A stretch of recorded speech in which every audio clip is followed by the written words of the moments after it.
सोलापूरचे ग्रामदैवत सिद्धेश्वर महाराजांची गड्डा यात्रा आणि निवडणुकीच्या पार्श्वभूमीवर पोलिसांनी सिद्धेश्वर मंदिरात मॉक ड्रिल केलं।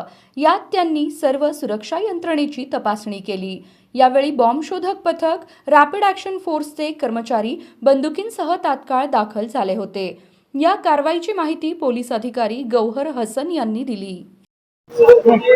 आज आपण शहर पोलीस आयुक्तालयाचे अनुषंगाने इथे सिद्धेश्वर मंदिर मध्ये आगामी येणारी इलेक्शन आणि गड्डा यात्राच्या अनुषंगाने मॉक ड्रिल घेतला आहे। हे मॉक ड्रिल आपण नेहमी घेतात, कसे की आपले सगळे लोकांची तयारी राहिली पाहिजे आणि आजची हे मॉक ड्रिल जे आहे अत्यंत सक्सेसफुल झाली। सगळे जेवढे अधिकारी आणि अंमलदार आहे यांना खूप मनापासून हे मॉक ड्रिल घेतला आहे।